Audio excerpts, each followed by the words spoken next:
relief. You two take care of labor. Only intended for a plane capsule. You don't want to die of cold. Toll free.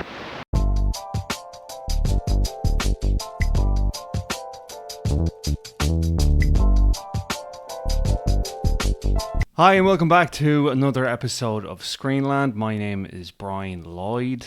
Chances are you probably have already seen a couple of episodes. If you haven't, hi, welcome. This is your first time. Hope you're enjoying the show so far. We're literally like not even 10 seconds in. You couldn't possibly have any kind of a notion of what this show is going to be like. I don't know you. You don't know me. But let's get to it together, okay? So on this week's episode, our guest is going to be Mike Sheridan. Mike Sheridan is a documentary maker. He has a documentary that he's currently that he's currently making called Citizen J, which is about citizen journalism.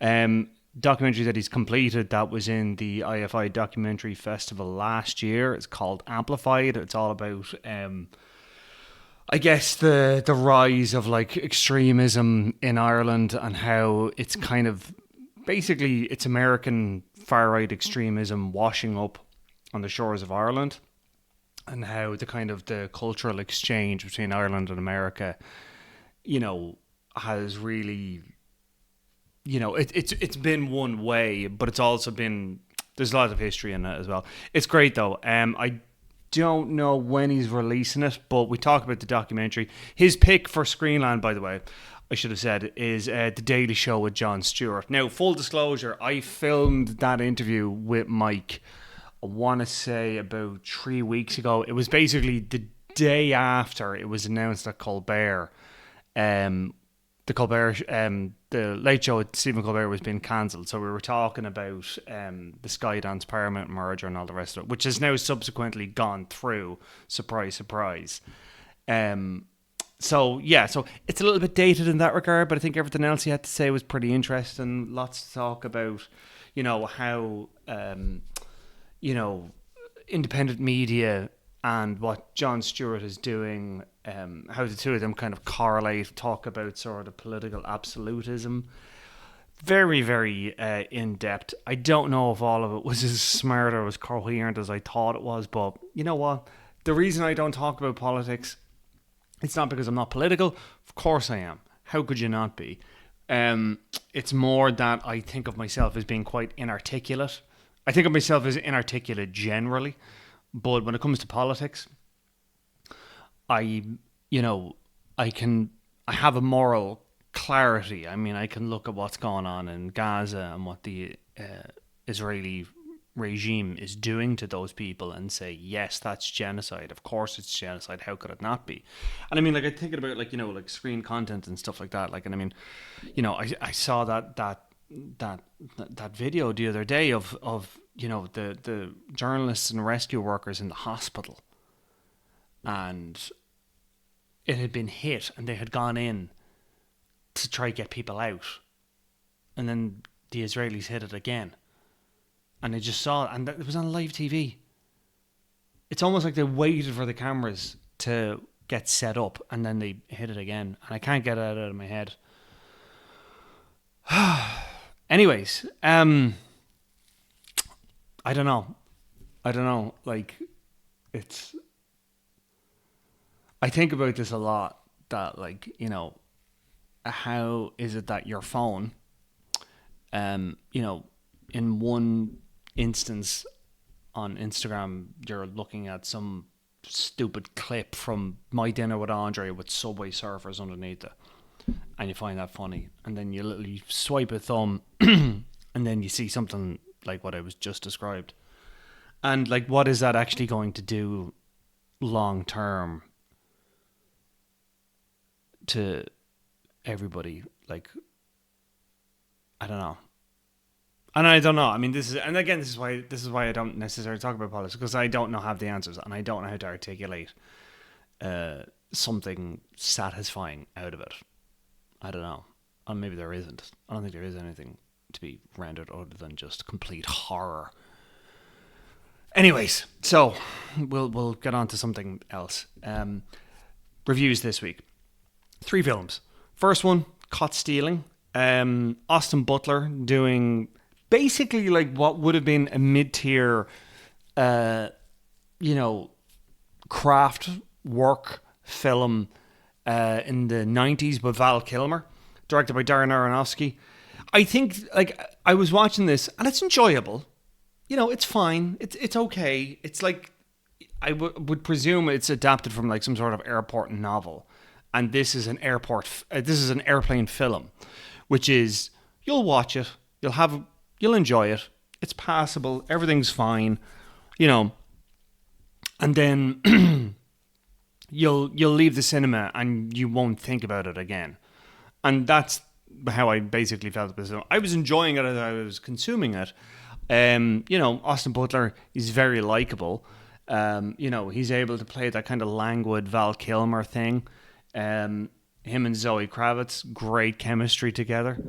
Liev Schreiber and Vincent D'Onofrio are in this. I always loved seeing them on screen. I think they should do more stuff. I think Liev Schreiber is just one of those guys that, he's a real...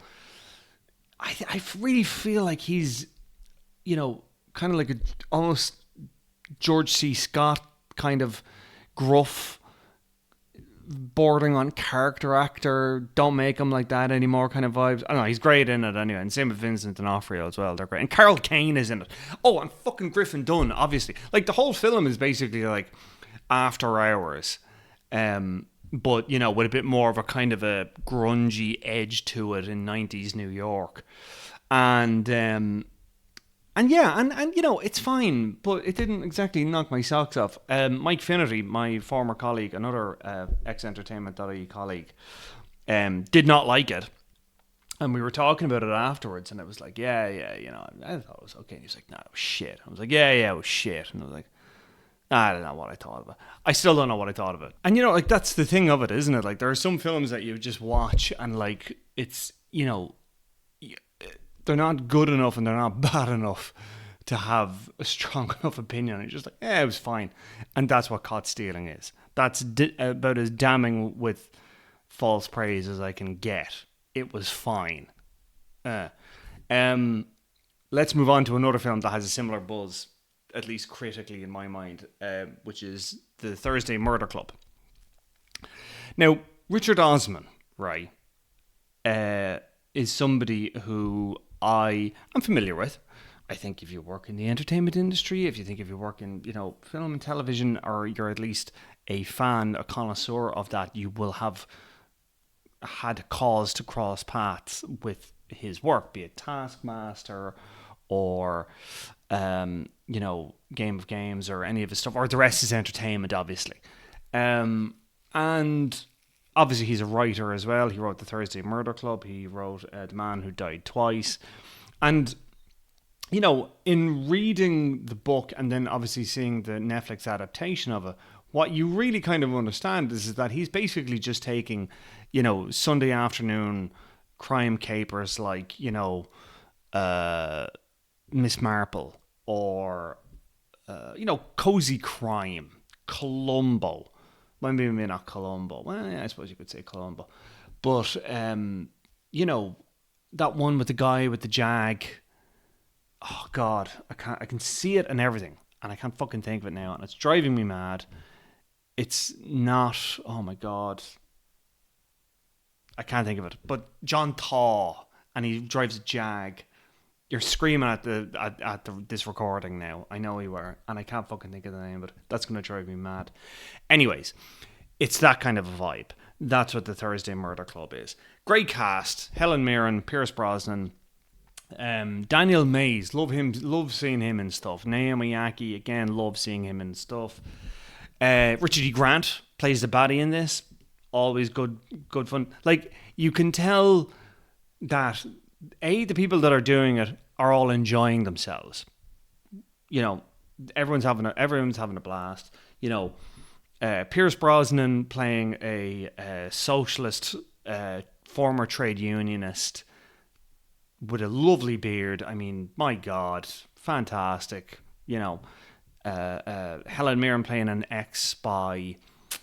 It all looks lovely. Chris Columbus directed this, and you can tell that there is a lot of love for the source material and for what the source material is evoking, you know.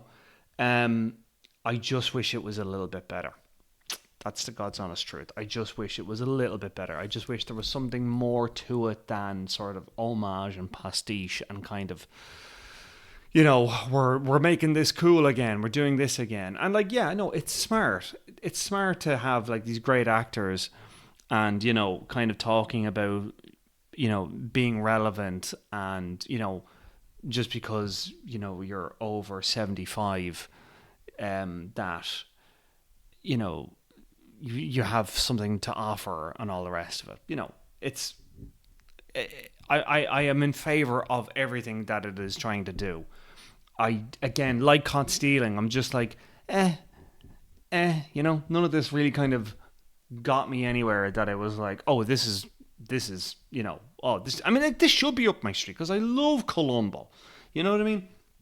And I loved Knives Out and I loved Glass Onion and I loved this, you know, kind of renaissance of, and Poker Face, Jesus, Poker Face, obviously, you know, but I don't know what it is. And I don't think it's Richard Osman, but part of me is just like, what's up? What's he? I don't know. I don't have good answers this week. I don't know what it is. I think I'm just very perturbed by a lot of stuff. I don't know what to say. I don't know what to tell you. I'm off this week. I'm off my game. It happens. It happens to us all. So yeah, those are the two films, Caught Stealing and Thursday Murder Club. Shout out as well, very briefly, to the Irish film Christy. That's in cinemas this week. I would recommend that if you want to go to the cinema this week. If you want to see something good, go see Christy. It's this great, you know, very heartfelt drama set in Cork about, you know, a young man who is basically coming back to where, you know, he's previously been in sort of the foster system, and he comes back to where he comes from, and this idea of like the community welcoming him back and what it means. It's a lot of first time actors in it and stuff like that. Cabin Crew, remember that song, the I found it. They did a lot of the music for it as well, and a few of them are in it. Taylor Keating, that TikTok one, the one that's on TikTok, she's in it as well. Yeah, I really liked it. It's really, really worth the watch. I mean, it's, you know, kind of a cliche to say it, but Irish cinema is in such good health at the minute that we can have these kind of films, and, you know, it's great to see it do so well. I hope it does really well. I really enjoyed it. It's definitely worth the watch. Okay, let's move on to the interview. Like I said, it's Mike Sheridan. His documentary is called Amplified. I don't know when he's putting it out. Mike, if you're listening to this, get your thumb out of your arse. Go fucking release the documentary already. We're all sick waiting for it. I've seen the documentary, obviously. Loved it. Brilliant. Becomes depressingly relevant with each passing day what it's talking about, especially in Ireland. You know, so yeah, I don't know when he's releasing it. Talk to him, he'll tell you, or he won't tell you. That's the problem. But yeah, check out our interview with Mike Sheridan. So Mike Sheridan, former editor of entertainment.ie, former R.I.P. Actually, do you know something? We're recording this.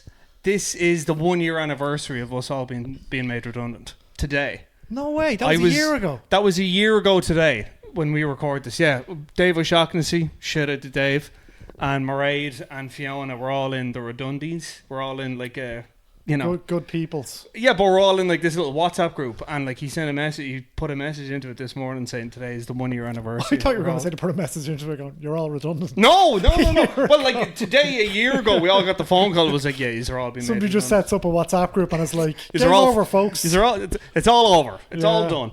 But so yeah, former editor of Joe.ie, former editor of entertainment.ie, now a documentary maker. And hello, hi, how are you? Hello. Welcome to Screenland. This is Eddie. Eddie's my boy. Your choice for Screenland is The Daily Show with Jon Stewart. Yeah. Now, as we were recording this, on the Friday, no, it was the Thursday, wasn't it? Yeah, they do Monday to Thursday, I think now. No, but I'm saying, like, as in, on the Thursday, it was announced that The Late Show with Stephen Colbert had been cancelled. Yeah. By parent company Paramount. So, The inference being that Paramount basically canned the show to appease Trump because the Skydance merger with Paramount is pending and that needs FCC approval. Yeah. And David Ellison, who is set to become the owner of Paramount by the end of this merger, has said he is a Trump supporter. Well, his father, Larry Ellison, Yeah. is a big Trump supporter. Oracle, founded Oracle, one of Correct. the founders of Oracle. Yeah. Very, very, very, very rich. Yes. So that's what's being inferred. Colbert Yes. came out on the Monday. I mean, people notice. I don't know when this is going to go out, but I'm sure people notice. But just Yeah. for some context, Colbert came out on the Monday. There'd been a vacation, 2-week vacation for the Late Show because of July 4th. Yep. Came back and just kind of went after. He just Paramount.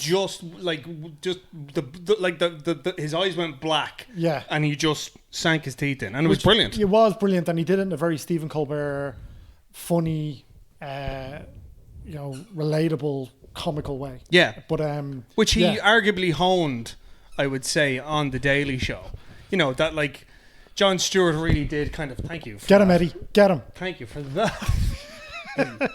Now, Eddie, I know this is going to get quite heated and political, but I need you to chill out, buddy. I need you to chill out. Can you please chill out? I'll look at his heads up. He's okay.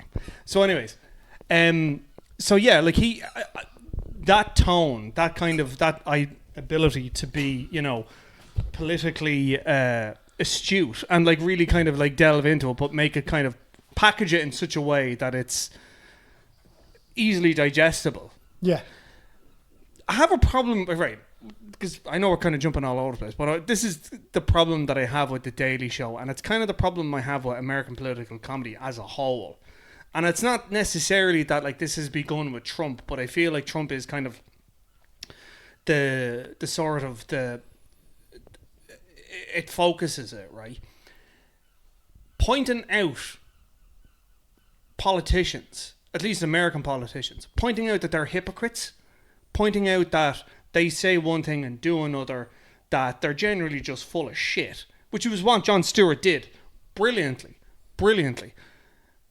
It did nothing though. At the end of the day, like, no. I'm not trying to. Discourse is pointless. But like, I know this sounds really nihilistic, but like, it's gotten to the stage now, I think, where America is such a polarized society that you could literally say, "Hey, the grass is green and the sky is blue," and if I just hypothetically, if I as a conservative said that to a liberal, they'd question it, and vice versa, I would think. Yeah. So like I'm saying, like what the Daily Show did is in being smart, being funny, pointing out these hypocrisies. It did nothing. Like, and I almost kind of think that's kind of why Jon Stewart kind of gave up. No, I think Jon Stewart Okay. gave up. Like, he left first in 2015. So Yes. we left initially when Trevor Noah came in and took over in 2015.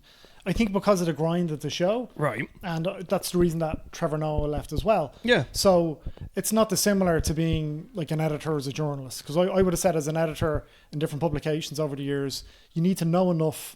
This is less when it's not entertainment.e, but when it's a broader publication that covers different things and current affairs and everything else. Oh no, it's a fucking grind. Yeah, you need to know enough. This is what I would say to journalists. You need to know enough to hold a conversation with a taxi driver about anything. Yeah. So if you're running a show like that, which is, ostensibly the presenter does, the anchor does, you have to know everything all the time. Yeah. And in the age of Trump, particularly in Trevor Noah's time, there was a breakneck speed to how news would change. Yeah. And this flooding the zone with bullshit, that this idea that Steve Bannon has kind of put into the ether, and it's, they're really following that playbook. So it's a lot, is the point, to run the show, to present the show, and to have the knowledge to interview these people who are often conveyors of policy and all of that. So I think Stewart stepped away because I think he was 50 odd at the time. He'd done it for a long time. He'd done it since the late 90s. And I think I was just starting to catch up on yeah, it. yeah, and it was just starting to catch up on him. And it was the daily grind of it. And then obviously he popped on and did the Problem with Jon Stewart, the Apple Show, which was a little more serious but very similar in, if not tone, then format, aesthetic to the Daily Show. So I don't know if it didn't have any effect whatsoever, because you can't really measure how people have been informed by what they're saying, by what's reverberating out there in social media. So that's the kind of only metric that we have now. So like the power of what Jon Stewart did was that he had no problem calling out bullshit on both sides. Yeah. He's spoken about Obama, summoning him to the White House to give him shit in the Oval Office about something or other, which is kind of what you want from your, from your, be it satire, be it newsmen, be it journalists, be it comedians, and now all those lines are blurred, which is really where, at least the Daily Show in the form that Jon Stewart presented it in, pioneered. So I think there's a knack. I did something for the Law Society of Ireland a few weeks ago. I saw that. I was accused of being a bit nihilistic as well on the panel. But when I was asked about, at the very end, the moderator asked me about what gives you hope, because it was about extremism, and I was about battling extremism. And I said, look, I made a documentary that's kind of about American influence in Ireland.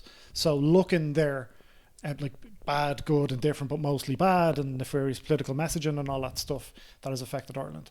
And it says to me, people standing up to an onslaught of negative, horrific messaging that really affects the masses when it affects their livelihood, when it affects their job. So you've seen multiple journalists get fired, you've seen multiple journalists lose them, or to bring it back to the Colbert thing, who are now gone into independent journalism.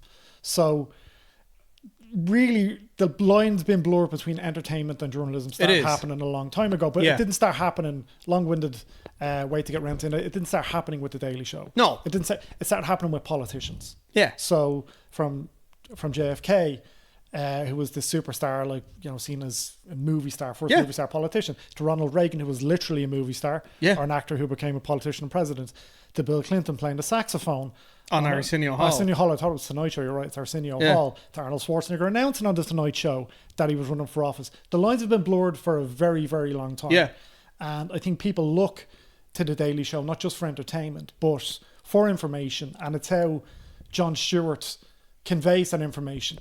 And he does it in a very, very amusing, entertaining way, sometimes really complex, policy-driven subjects he's talking about. And I don't think we can really comprehend how important it is having somebody like that in the position that they're in now, because I think he's more useful there than he would be as an actual politician. Oh yeah, for sure. Yeah, like as in I know I started off negative about it. I think I did start off negative. I think he's brilliant.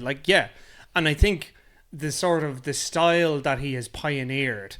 You look at like Last Week Tonight with John Oliver, which I think is the natural. He's incredible. Yeah, he's incredible, and I would call him the natural successor to what Stewart was doing. He filled in from when Stewart made the movie. Yeah, exactly. Yeah, that's what I'm saying to you. And like I say, I think when he went off and when did Last Week Tonight again, it's that thing. You take like an incredibly complex topic, and for 20 minutes you drill down on it, and you learn stuff that you would not normally learn.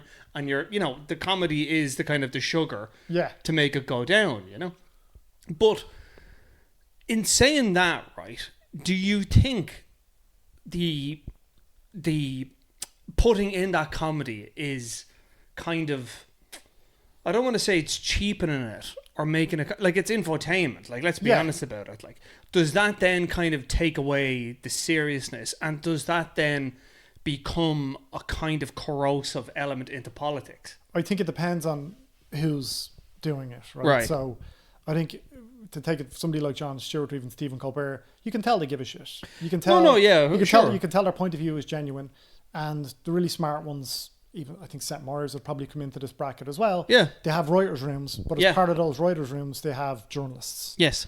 And that's something that Jon Stewart did on The Problem with Jon Stewart. They would do this kind of really cool behind the scenes stuff, and around the table about how they'd pick what stories they were going to do, and there were multiple journalists on his team. So I think if you've got I think I saw this with Trevor Noah, I think particularly early on in the Daily Show, that I think he was really great towards the end, but particularly in interviews, not the monologue at the start, which can be long, and I think Jon Stewart's, the way he does it is a masterclass. No, it's... but I think in interviews, there is a tendency for when somebody's base is comedian.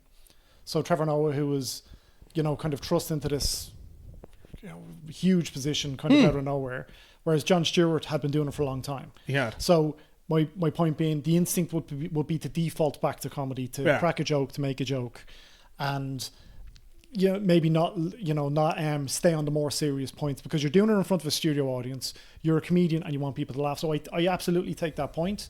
I think it can go either way within the conversations, depending on who they're speaking to. But I think when it comes to the monologue, that opening, I mean, Stewart's will go on for 20 odd minutes now at the start.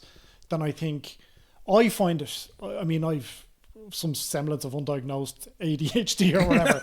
Very difficult to take in information. Yeah. But when you do it in that way, like when there's such clarity, to it, and you're taking it in, but you don't realize you're taking in the information. And I mean, it's not the other end of the political spectrum as Fox News or Newsmax or Charlie Kirk or some of these other people who are literally just ranting and raving. And they're pandering to the worst instincts and senses in people. I think there's a nuance to it. Yeah. And I think the assumption is on their part that, the audience are smart enough to understand what's a joke and what isn't. Yeah, because I'm glad you said that, because I remember there was a brilliant interview on 60 Minutes where it was your man, what's his name? That dickhead, that Fox dickhead. Oh God! I'm just acutely aware of libel stuff now. I haven't made a documentary. Yeah, sorry. Yeah. I can call him a dickhead. You call him a dickhead. I can call him a dickhead. The First Amendment and all that. That counts in that peer review. Yeah. That's okay. What the fuck is his name? Not Tucker Carlson. Bill O'Reilly. Keep going. Jesse Waters. No, keep going. Brett Baier. No, keep going. One more. Come on, he's there. You can see him. Beck. No, he was the guy with he's like the whitish kind of hair, like kind of white on the sides. Oh Jesus, it's not Janine Pirro. Oh, it's a woman. No, it's a man. It's definitely not Janine Pirro. Then. No, well, yeah, obviously. What was the point you wanted to make? The point I was trying to make was this guy. Fuck if I can remember his name now. But he was being interviewed by 60 Minutes, it's a CBS show, and the guy who was interviewing him, again, I can't remember. He was one of the old guys from 60 Minutes. You think of Anderson Cooper? No, it wasn't Anderson Cooper. Okay, he does 60 Minutes. Yeah, does interviews. He does interviews. This was an old guy. This was like one of the old guard of 60 Minutes. And the guy was basically putting it to the 60 Minutes dude. Or sorry, the Fox News guy was saying to the 60 Minutes dude, look, I think my audience are pretty smart. They know that, when I'm saying this stuff, that there's an element of entertainment to this. You're thinking of Hannity. Hannity, yes! Yeah. Sorry, Eddie. Hannity, yes. Sean Hannity. That's who I'm fucking thinking of. He says, my audience knows that this is entertainment. And then the guy from 60 Minutes was like, no, they don't. They think this is real. And then he goes, so you think I'm bad for the environment then? You think I'm bad for the discourse? And 60 Minutes guy was like, yeah, I think you are. I think what you're doing is corrosive. I know the clip you're talking about. It wasn't 60 Minutes. It was famous American news anchor. His name will come to me in a second. But I know the clip you're talking about. And it was relatively recent, and you could see Hannity was really hurt by it. Yes, and that's my point. But I guess what I'm trying to say is like, when confronted by that element of this is, you think you're helping, you're not helping.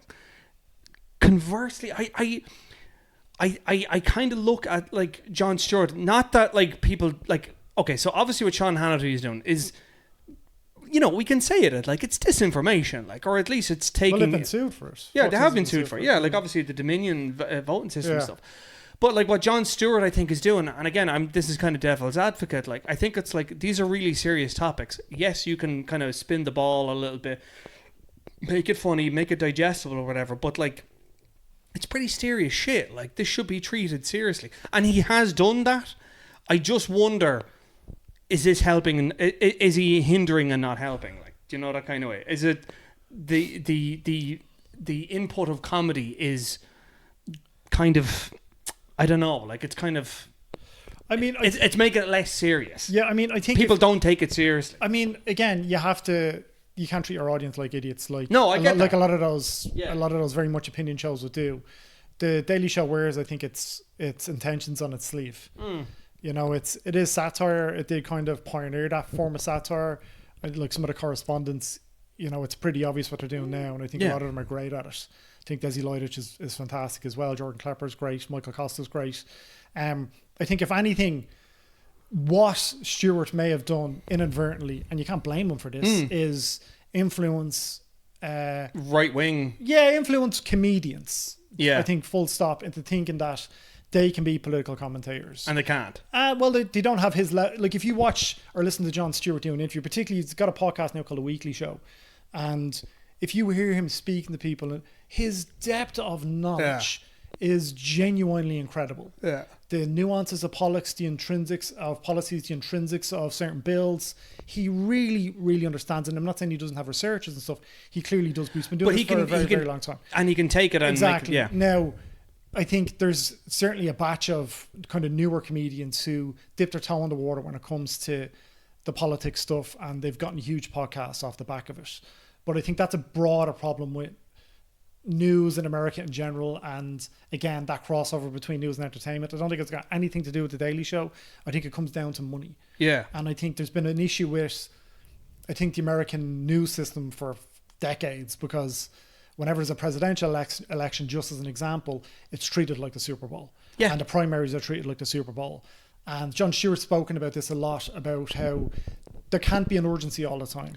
The house can't be burning down all the time. Because if you say there's breaking news, and there's creators that do this now, it's different social media platforms, that if you constantly do this, people are going to become immune to the urgency when it's really bad. Like. When it's most needed. And again, he's spoken incredibly articulately about this. Like, I'd really urge people to listen to his podcast as well, because he's having economists on, he's had Bill O'Reilly on. And he's gotten shit over it as well. And he's gotten shit as well.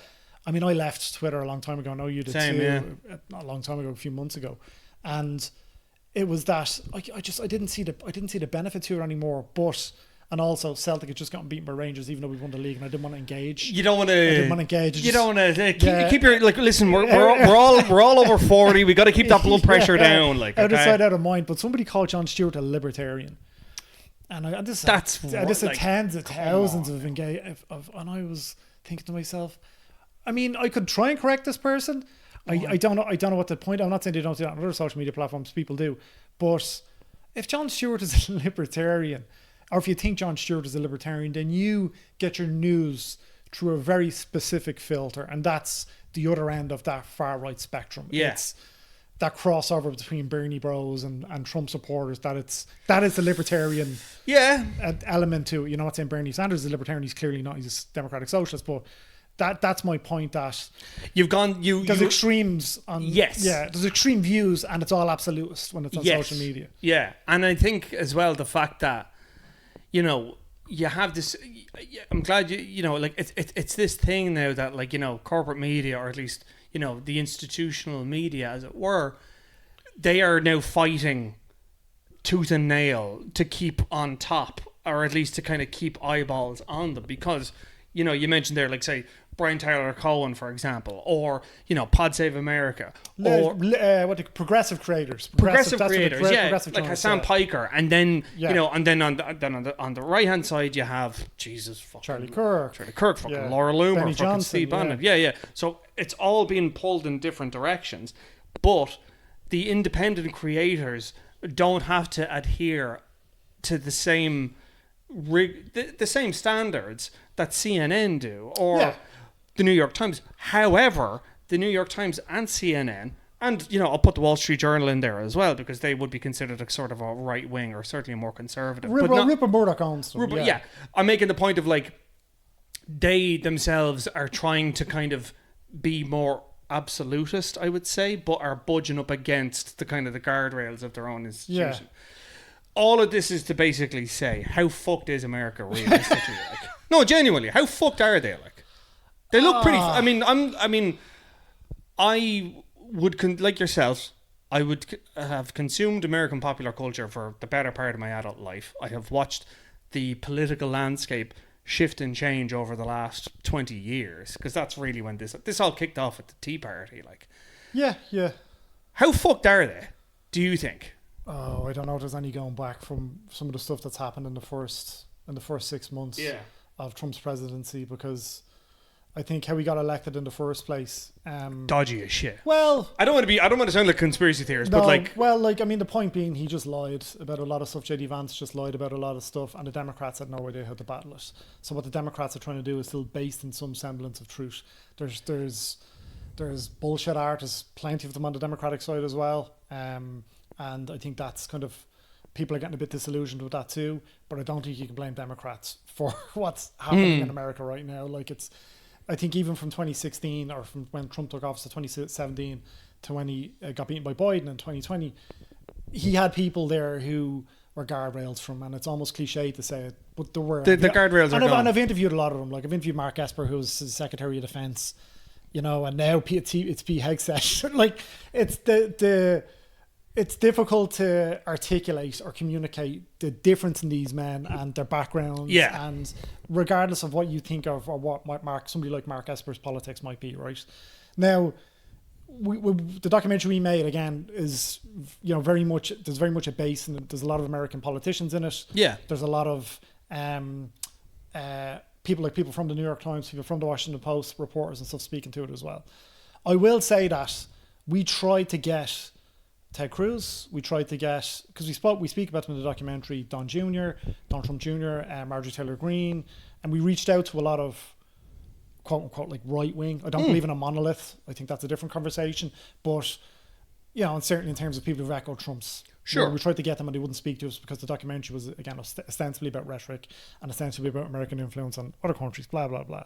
So they sense something, I think, that, you know, there's no repercussions for politicians when they're putting out dodgy messaging, disinformation out there. Why would there be repercussions for, you know, creators or the media? Yeah. Now, I think the bigger issue that the media has now is that, certainly, like, so look at Ireland for an example, in terms of, because we're always a few years behind the US. I mean, we were doing podcasts in 2011. I remember having, like, Sean Williams got on a podcast in 2011.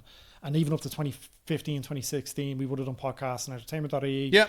And I remember the boss been like, podcasts will never catch on, you know?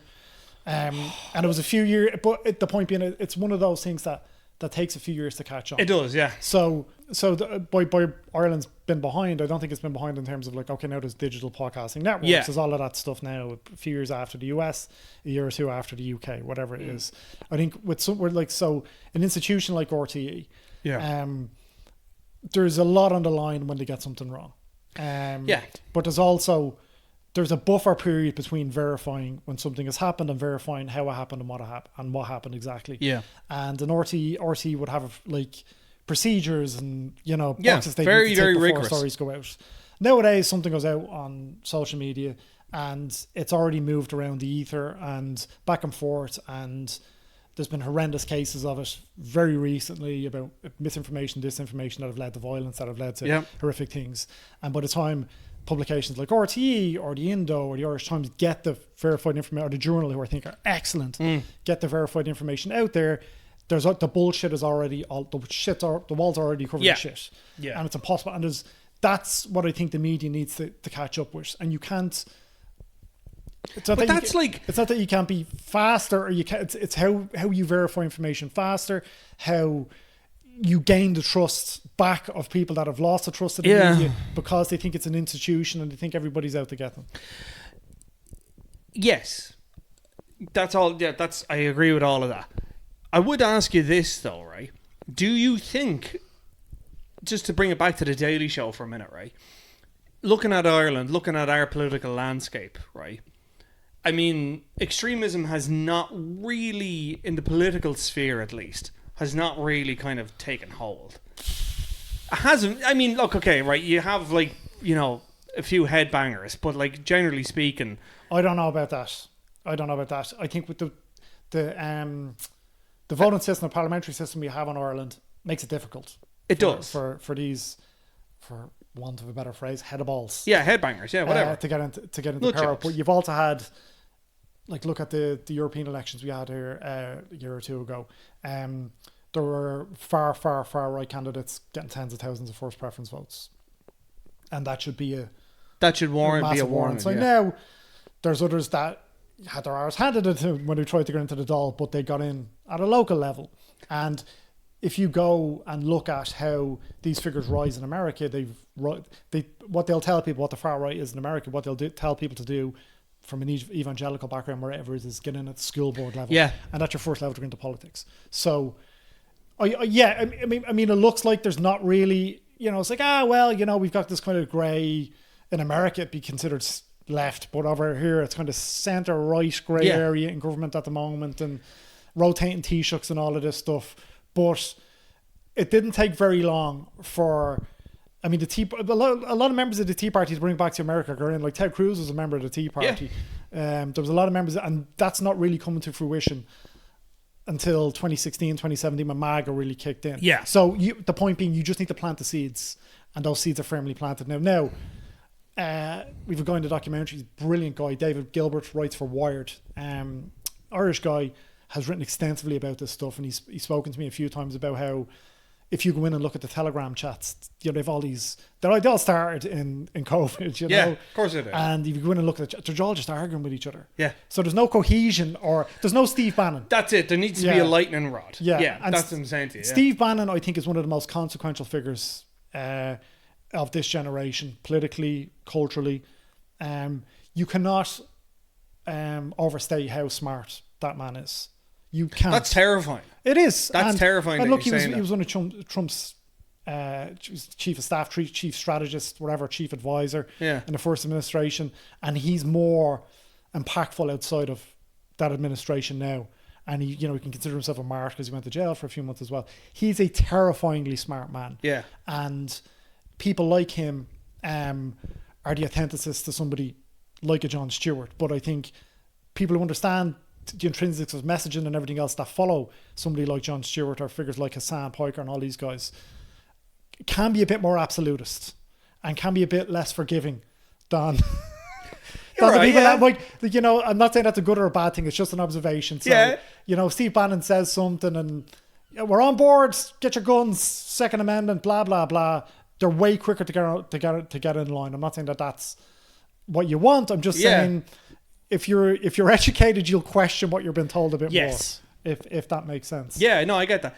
What I mean, I suppose what the question I was going to ask about was that, like, okay, so the the Irish political landscape, it's starting to shift a little bit. It's starting to kind of, there's seeds are being planted. We don't know if they're gonna come to fruition or whatever. I guess my question to you is, do you think a Jon Stewart-esque show would work in Ireland, or do you think Irish people as a rule, and I don't even think this, I say this now and I don't even believe it, but I'll say it anyway, do you think Irish people have too much respect for politics as a whole in order for Irish people to take the piss out of politicians? I think Irish people are a bit more accepting of shit that goes wrong. Yeah. On a, not on a mass scale. I think you see something like the water charges, people got pissed off and spoke out. I think the difference between somewhere like Ireland, I think it might be changing now in America, is that it's left, right in America, it's working class, upper class in Ireland. It's a class system in Ireland. Yeah, it is. And I think whereas in the UK, you'll have people who've been working class their entire lives inexplicably vote for reform. The Conservatives and reform. Yeah, even worse, reform. And get on board with it because of nonsense culture war issues. We tend to be a bit more common sense driven in Ireland. Yeah. But that's not to say that we're not incapable of landing in a similar situation. Because it does just take one or two relatively charismatic people who know how to toe the line in a way that they can get stuff done, they can get in the doll, they can bring a party together, they can shepherd all of these bullshit artists to a singular line of messaging that resonates. Like if the culture war nonsense around like trans like it's I try and explain it because I have lots of friends who fell down this rabbit hole as well, and it's trying to explain that, like, try even explain the stats to something like that. It's like there was like the NCAA athletes, just purely as an example. I know that the Epstein. There's more photos of Trump and Epstein together than there are fucking NCAA. Yeah, there's over 500,000 NCAA athletes. There was like 10 trans. Like, it is such unbridled bullshit. And Donald Trump has spoken about. He spoke to us about it in a speech last year when he was running for president. He was like mentioned something about banning trans athletes from women's sports, and the crowd went nuts. And Trump literally said, You know, I talk about economics education, people don't care. I mentioned this, the crowd goes wild. It's crazy. Like, he's literally going, you're morons. Yeah. It's like I just have to say dangling the this. keys in front of them. Like, Nowhere's insusceptible to that. Anywhere can catch on to that nonsense messaging because to them it seems inherently common sense because they don't care about the nuances.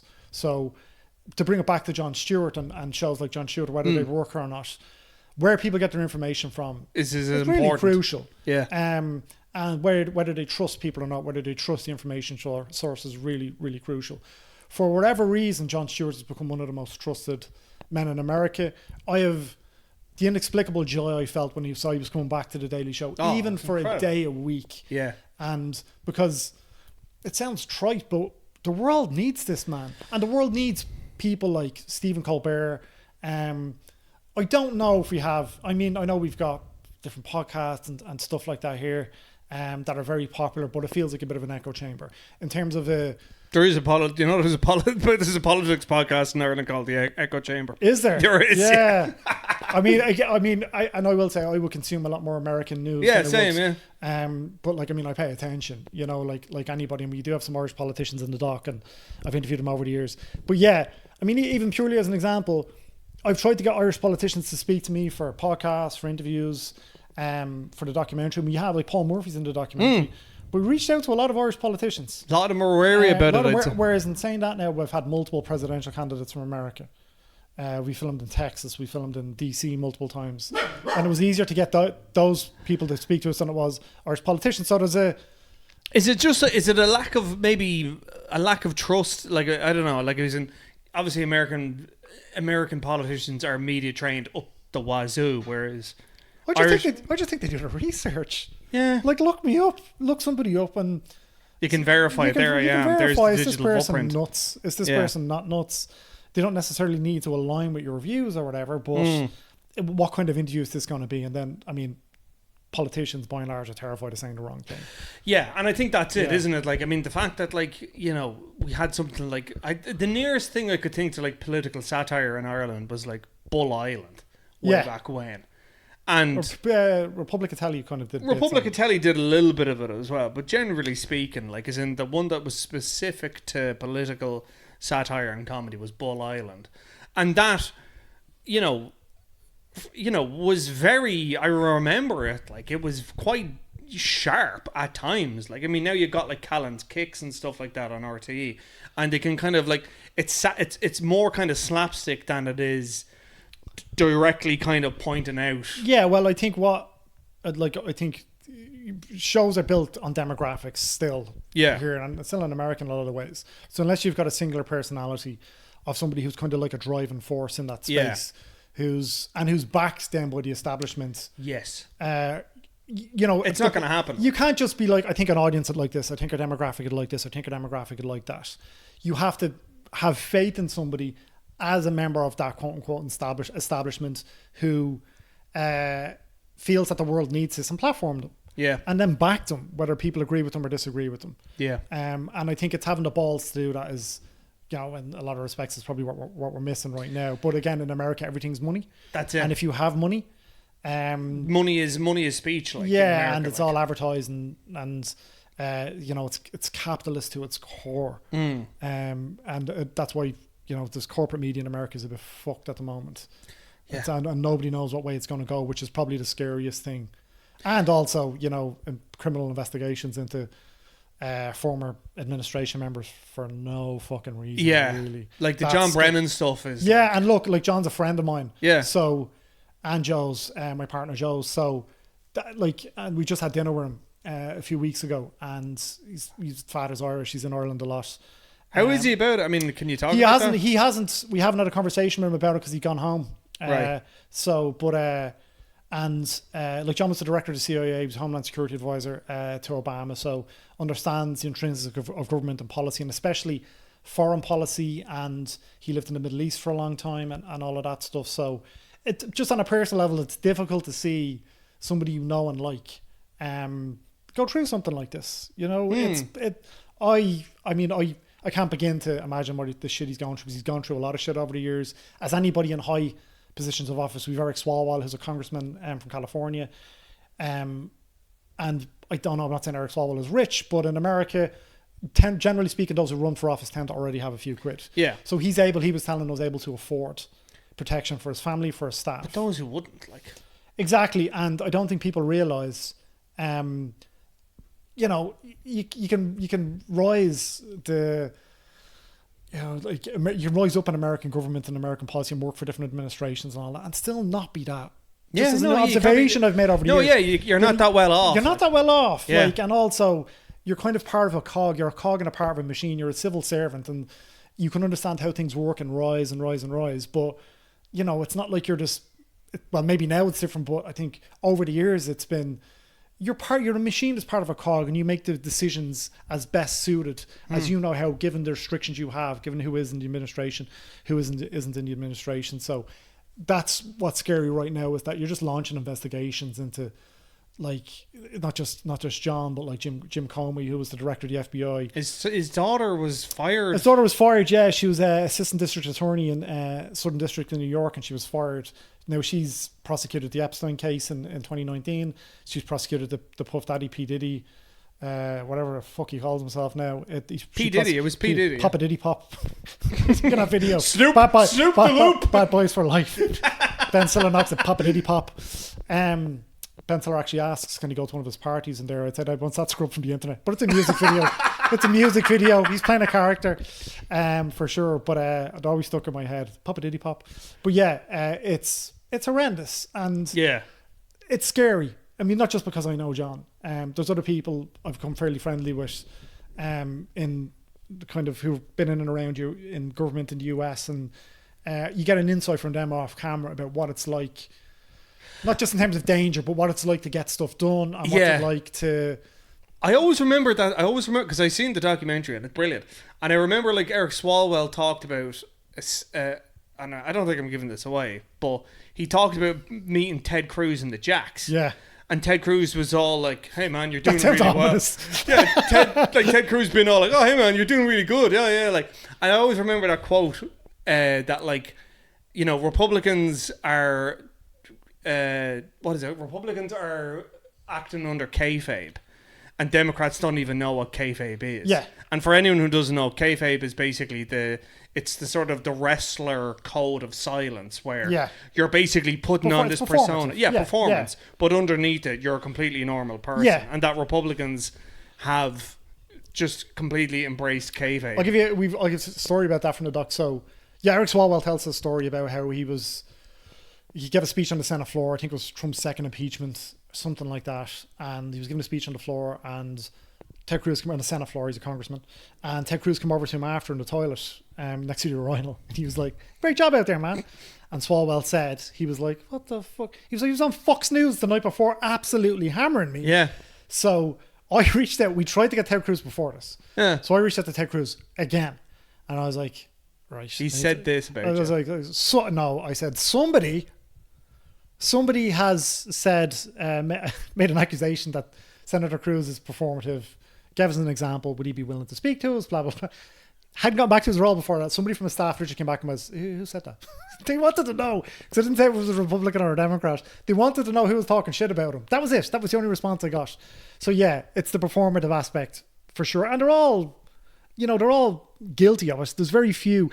The American political system, and I think politics in general, but certainly the American political system and how that particular democracy works over there, Democratic Republic works, is that it's a popularity contest. Yeah. And everything's about money and raising money.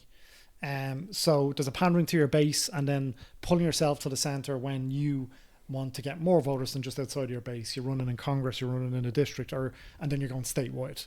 You have to kind of blunt the edges of your views. And that's gone now. Yeah. There's just pandering to the base, and just that's it, and firing them up. Because there's enough of them now, and that's quite scary. So, yeah, I've been in America. We were there so much making the documentary and back and forth. We were on the East Coast a lot. We shot in Texas a fair bit as well, and I love it there. Like, I've been to New York like 15, 16 times. Would you go now? Yeah, we're going in September.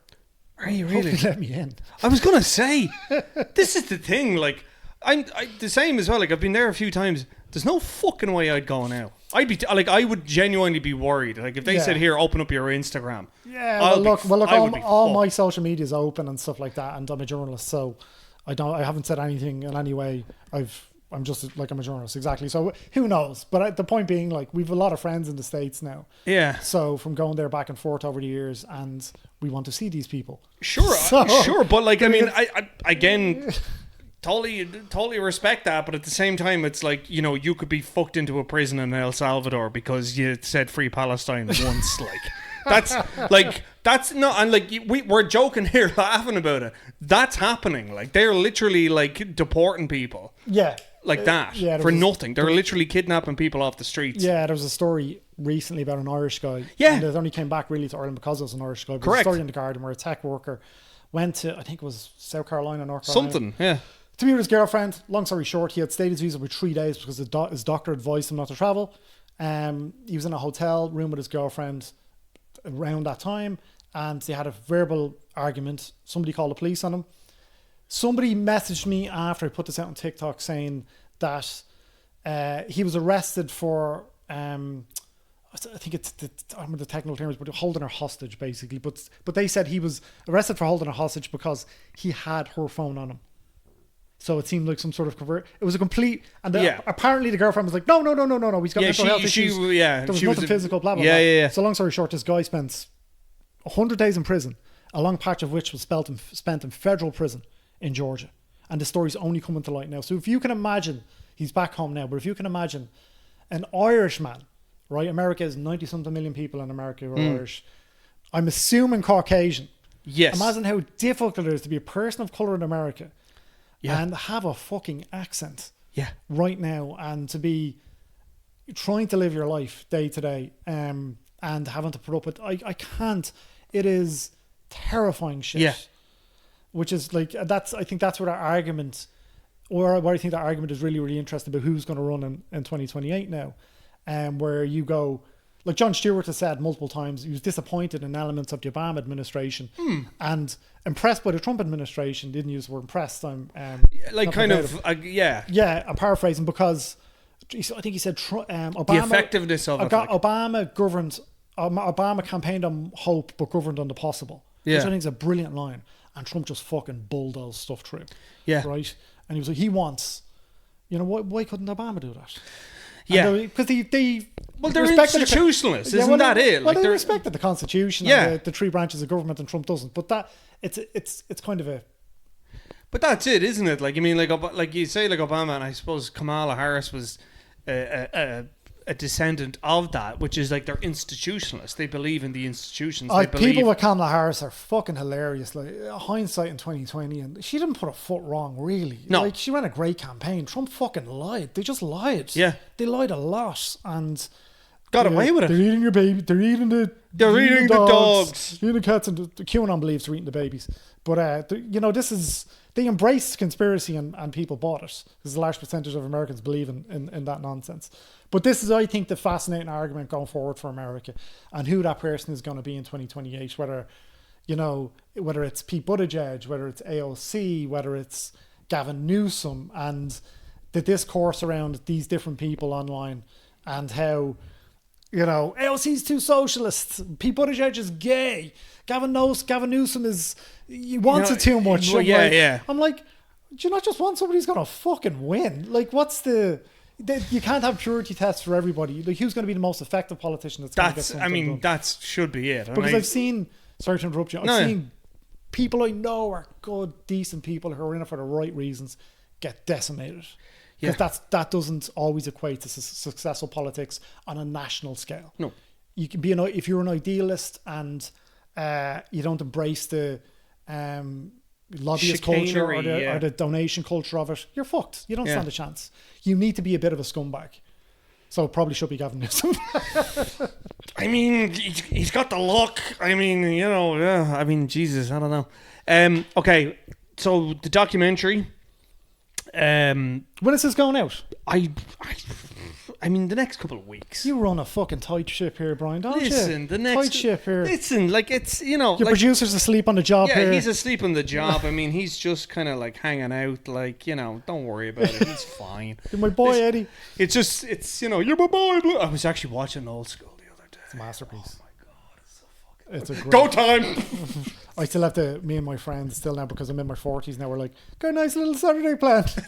Gonna go to Home Depot. I don't know if we'll have time. It's just such a masterpiece. Yeah. When is I mean, is there a release plan? I mean, I know you're working on a new documentary at the minute about citizen journalism. Yeah. Independent journalism, and we've kind of developed that to a point where we have a trailer and we need to try and get an executive producer on board. But it's called Amplified: The Exportation of the Culture Wars. We're talking to an Irish broadcaster now. What comes of that, I don't know. It's tricky in America at the moment because nobody's buying anything that is in any way. The documentary is not about Donald Trump, but it's not about him, but it's about him. Yeah, I mean, he's in it. But it's tricky to get anything remotely critical of that administration, of things over the last 4 or 5 years that have gone on, good, bad, whatever, and that have affected Ireland and affected other countries. So we've spoken to really high profile people in the US in terms of like big streamers and all that, and I'm amazed. They're all just iffy. Well, it's not that they're iffy. It's like they're really professional, and I can see on the analytics that they've watched it in full, and you get feedback. You know that they've watched this, and they're really complimentary. And I mean, that's not nothing. Yeah, no, that's something. Yeah. But we don't know where aim it'll be this year for sure. That'll go out. If it doesn't go out, with a broadcaster, with a streamer, it'll be going out direct. Yeah, you'll self-distribute. I'll self-distribute on TVOD and just whore myself in that. People will see it because the response to it has been great. It's just been getting people to who are in those gatekeeper style positions within distributors, within streamers to watch it hasn't been easy because we don't have a Screen Ireland or anything like that behind us. Has this is actually a kind of a broader question? Like, have you? I mean, everything that's going on with studios at the minute now, we started off this talking about Paramount and the merger and all the rest of it. Do you think? I mean, like, look, we were both film critics. We've both been around it for a long time. Do you see the studio system as it is surviving the next 10 years? Like, yeah, because I mean, independent media, like, I mean, what we're doing now and what you've been doing, that like there is. Whereas before there wasn't the ecosystem, now there is the ecosystem. Yeah, I think that's where everything comes under that umbrella of content, right? Yeah, and I hate the word, yeah, but that's like what I mean. Yeah. Like a TikTok video is the same as a fucking 3 hour Oppenheimer. Yeah, it's such a broad term. I think with the independent stuff, I think it's not really independent, and people forget that. Yeah, I mean, we can say it's citizen journalists, independent journalism. Now, if you're a citizen journalist in Iran and you're a citizen journalist in Finglas, they're two very different things. Very, very. Or you're calling yourself a citizen journalist, right? It's very, very needed, certainly in somewhere like Iran where they have regimes and all of that stuff. And state-owned media. Yeah. But ultimately, you're still a slave to the algorithm. You're still you can be an independent journalist. You need social media platforms to push your content. Even if you have a Substack, you need Substack to back your content really to take off. Most of the social media platforms now are, they're owned by billionaires who have their own agendas. And their own agendas, I think, more often than not, is make more money. And so they'll go wherever way the wind is going. So you're an independent journalist, but finding that audience, it's not easy. And there's always an element of pandering. Yes. To find that audience. And the biggest creators, even on the left, even people like a Sam Piker or Brian Taylor Conan. I've had Brian on my podcast. Really intelligent guy, very based in facts, constantly based in facts. Has a perspective, doesn't attempt to hide that perspective. Like Brian still has a Twitter account, an X account. And I'm sure he'd be like, I would love to abandon this platform, but it's his living. I get that. No, I totally get that. But it is. When it comes to the studio system, I mean, who knows? Warner Brothers has already made $1.4 billion this year. It's overtaken Disney. Disney's had some huge movies. I think Medium Medium budget stuff is just going to keep going away and pop up on streamers and here and there, and films will come and go and disappear. Is that still working? Or is that going to, No. So I got a text. I'm using my phone. That's how fucking cheap are. Like, I'm literally doing this in my front room. I've got a Sony FX3 in the gaff. I could have brought it around. Well, if I'd known now, I would have. You would have had to color grade it and stuff. And I don't know how to do that. I have people for that. I got DaVinci Resolve. So. Smart. I'm teaching myself. I have to teach myself these things now. You know, I don't have producer Dave. Shout out producer Dave. Dave the legend. But I will say that from having made a documentary, feature-length documentary, the hardest part of it has been getting people to watch it, because documentary is in a tricky place in general right now. So whether it's political, whether it's not, unless it's about murder, true crime doc, or some kind of disaster, or like one of those train wreck fucking documentaries on Netflix. That's a series they have on Netflix, or like a celebrity or a sports thing. People don't really want to touch them, and we're lucky here that we've got a Screen Ireland and stuff that will back. Not overtly commercial projects, but documentaries aren't in a great space, and I'm very guilty of consuming the nonsense because it's distracting, and but it is. I do think it's important because it is a form of journalism. Nihilistic end. Just leave us on a big downer. Leave us on a big downer. I knew we should have talked about Hot Tub Time Machine or something. I mean, look, listen, like you had the choice. I mean, I would have thought you would have gone for old school or something, but you went for a daily show and you went for politics. I'm trying to plug my fucking documentary, man. I know, go for it. Okay, so you're on TikTok. I'm Mike Sheridan. Yeah, I mean. Are you still on social media? Are you off it now? I mean, Instagram, not really. I mean, it's there. But TikTok is political stuff, I'm Mike Sheridan. And like, I'm not on Twitter anymore with threads and all that shit. Like, I don't know. I don't have anything. I don't post anything interesting except possibly for on TikTok, but then I just end up arguing with trolls or bots. So it's all bots. Don't follow me. It's pointless. Don't follow. And that was our interview with Mike Sheridan. Hope you enjoyed it. On next week's show, Eva Barry. Author Eva Barry is going to be on. She picked a fucking cracker of a film. We'll talk about that next week. Until then, hope you're well. Hope you enjoyed the show. Hope things are going well for you. And I will see you next time. Bye-bye. Oh, and Eddie's upstairs. By the way, Eddie's upstairs. I'm recording this in the middle of the night.